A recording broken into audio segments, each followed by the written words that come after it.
we're on to our final presenter. So thank you for nervously waiting, Khadija, who'll be presenting today on Today's Students Challenging Racism, Tomorrow's Allies.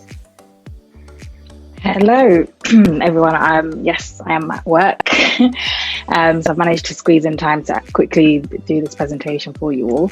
But today's presentation is about today's students challenging racism, tomorrow's allies. So this was work carried out by myself, Lucrece, who is a previous student at St. George's, now a junior doctor, as well as the amazing Margot and Ban. Next slide, please. So what exactly did we work on? We essentially created an interactive 90-minute workshop, which utilizes discussions as well as short film scenarios and real life experiences in order to talk about the important conversations when it relates to many incidents in medical school, but also on placement. It's also a great follow-on from the Allyship and Advocacy workshop, which we provide as part of my work through my charity Melanin Medics, which we've delivered to quite a few universities. And this workshop is essentially targeted at second and third year medical students when they transition onto their clinical years in medical school. Next slide, please. So within the 90-minute workshop, we've got video scenarios. We've got 3, which do have Lucrece herself acting as a student. And we have scenarios whereby you're a student in the GP practice on placement and a patient refuses to have you in the room, for example, once they realize that you're of an ethnic minority background, however they previously agreed to have you. There's other scenarios of doctors, perhaps in a surgical team, making comments, racist comments, or microaggressions, but also cases whereby patients are also receiving these sad actions. So these resources are used to build conversation and also challenge racism and discriminatory practice. Next slide, please.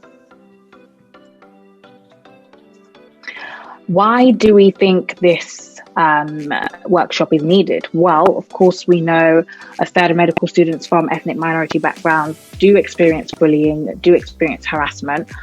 This number could be more because of the fact that many students aren't even reporting that much. A quarter experience racial harassment since they have commenced their course. And additionally, in terms of recording complaints, medical schools aren't really adequately doing so. So not only is there a problem of potentially underreporting, but when you do receive the reports, what action is being put in place in these institutions to actually do something about these cases? Next slide, please. So how do we measure the success of these workshops? Well, these workshops are potentially set to commence this academic year. In terms of measuring the success, we would get pre and post session feedback forms.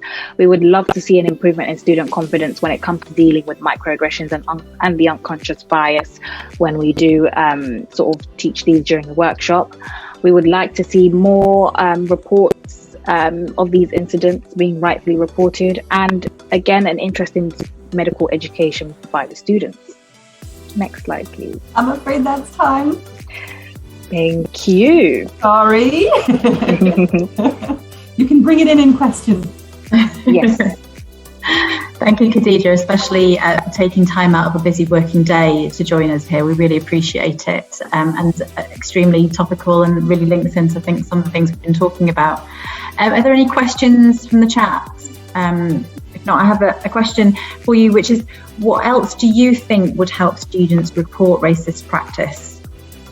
So in terms of helping students report racist practice, a lot of it does come from these students having a lack of confidence, not only in themselves in reporting these issues, but also knowing that the school university won't do anything about it.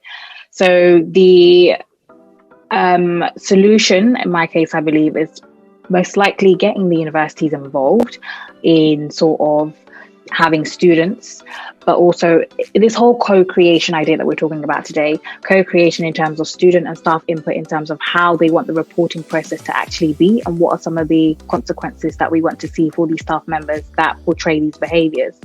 Another solution is allies. Allyship is very, very important. If we have other student colleagues aware of these issues that exist, they are then able to help the student in reporting these issues that exist. And not only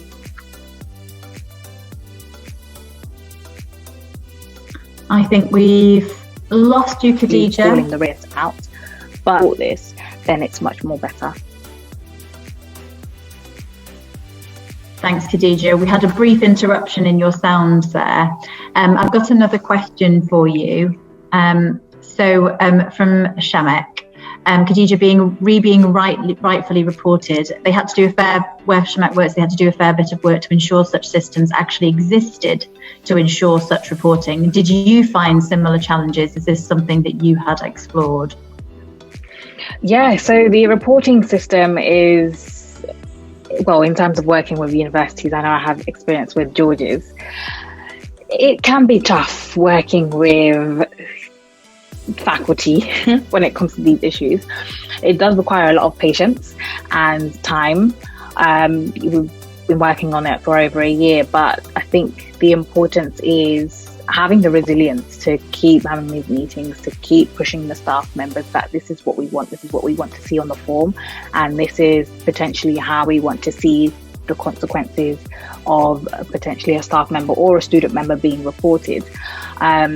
But again, the key is co-creation. Students need to say what they want to see on the form, and staff members need to be realistic about what they can actually do for these staff members that are doing the racism and the discrimination. Thank you. A question and comment from Lucy as well.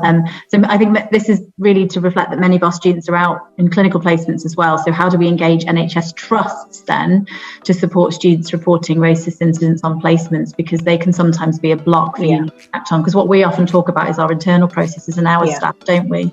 I don't know if you have any ideas on that, Khadija. Yeah, so I completely agree with Lucy, because majority occurs on a clinical placement. So for universities, it's hard for them to sort of keep a close eye on their students because they're out in other institutions.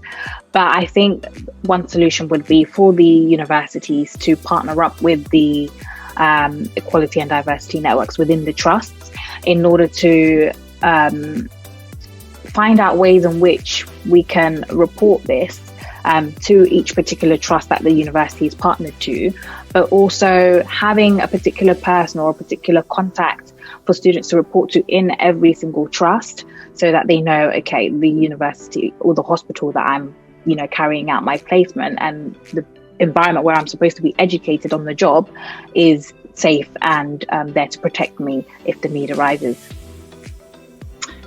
Thank you so much. You covered some of this already from William. What is your top tip for being a good ally and reporting?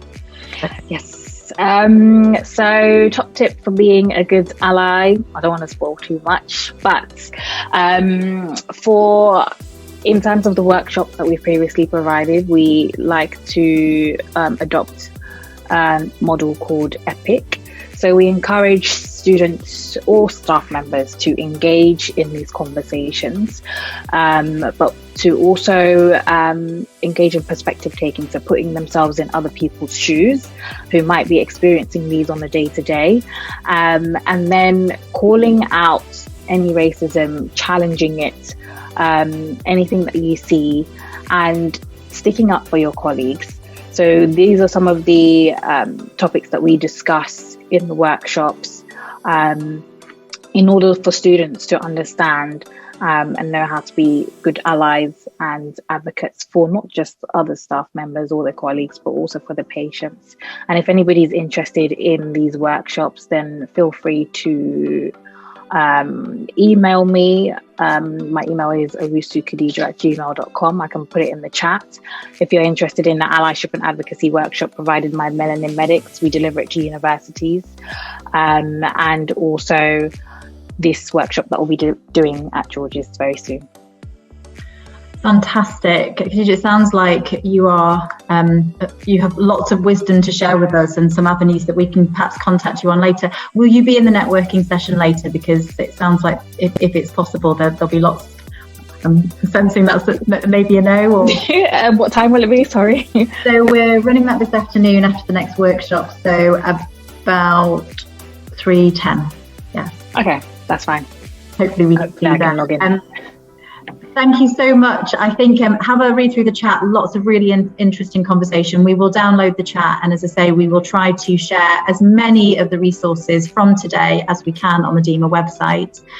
Thank you to all of our Petra Kutcher speakers. You've been absolutely fantastic, stimulated really interesting conversation, and it's great to hear people's experience, successes, challenges, and others. I'd also like to take this opportunity to thank Margot. She's been name-checked quite a lot, and I think, with her at the helm, there's been so much work done both within DIMAH but also clearly at St George's. And Enam, who I know has put a lot of effort into the logistics of this, alongside Belinda, who I know has already been thanked profusely. I know that we are all getting a bit stiff sitting here, and it's time to go and get some food and a bit of comfort.